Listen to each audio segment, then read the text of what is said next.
Vous regardez 64 minutes, fait du jour consacré au lancement de la plateforme de mise en réseau des femmes entrepreneurs francophones.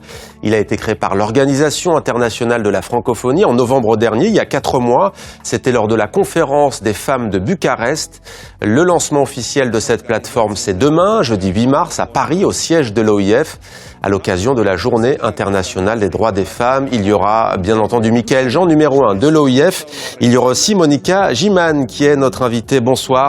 Soyez la bienvenue sur TV5 Monde. Vous êtes directrice générale de Pentalog, plateforme Pentalog Software Factory pour être précis, plateforme digitale. Vous êtes aussi la présidente du réseau francophone pour l'entrepreneuriat féminin, membre du bureau provisoire de ce réseau du coup. Alors, vous en êtes maintenant même la présidente du coup. Quelle est la vocation juste de ce réseau ? Alors, donc là vous avez bien précisé que le réseau a été créé lors de la conférence des femmes de la francophonie qui s'est tenue à Bucarest l'année dernière. Ouais.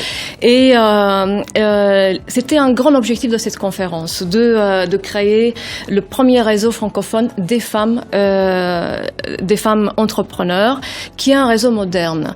C'est un réseau qui est ouvert aux femmes créatives, aux femmes déterminées, aux femmes audacieuses. La différence par rapport à d'autres réseaux qu'on peut voir, c'est que c'est un réseau qui va agréger les réseaux qui existent déjà dans l'espace francophone.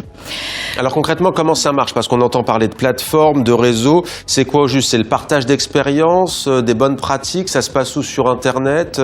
Tout à fait. Donc l'OIF met à la disposition des femmes entrepreneurs un outil numérique de mise en réseau des acteurs économiques francophones sur 5 continents. Parce que l'objectif majeur, c'était les femmes francophones, est-ce qu'elles ont besoin de ce type d'outils et pourquoi? Donc là, nous avons créé cette plateforme pour répondre à tous ces besoins.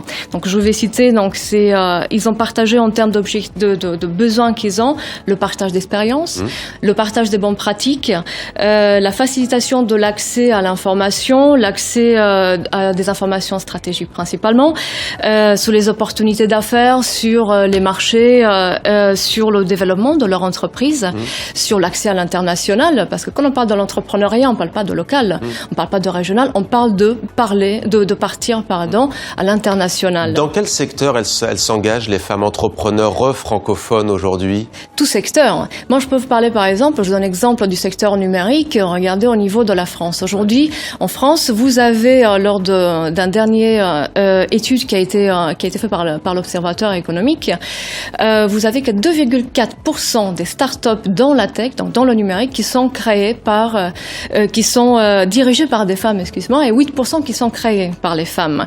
Sachant que vous êtes sur un marché de 15% de croissance en 2017. Et quand on parle du digital, quand on va se lancer dans le numérique, les avantages sont tellement évidents parce qu'on peut aller vraiment très très vite. Donc il y a un vrai potentiel.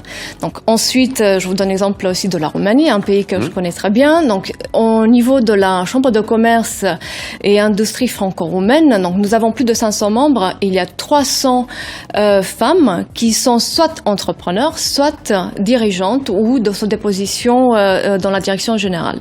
Donc, juste une question, quelques mots pour venir. Selon vous, l'émancipation des femmes, elle passe justement par la liberté d'entreprendre ?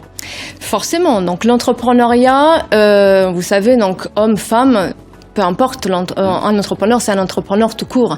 Donc on ne va pas faire cette différence. Ce qui va nous différencier, ce sont nos compétences. Et c'est ça ce qu'on doit mettre toujours en valeur. Quelles sont les compétences qui vont nous permettre d'accéder à l'entrepreneuriat ou à n'importe quelle position dans la partie management. Donc ça, c'est... Aujourd'hui, je pense que c'est le facteur dénominateur, la compétence. Et c'est ça qu'on doit mettre toujours en avance. On n'en est pas entrepreneur. Donc, on devient un entrepreneur. Et on devient un entrepreneur si on est exposé à l'entrepreneuriat, si on a des bonnes formations dans ce sens, si on a une expérience dans ce sens. Et donc, l'échange d'expérience aussi grâce à cette plateforme qui est lancée demain. Merci beaucoup, Monica Giman, lancée demain au siège de l'Organisation internationale de la francophonie à Paris. Merci beaucoup.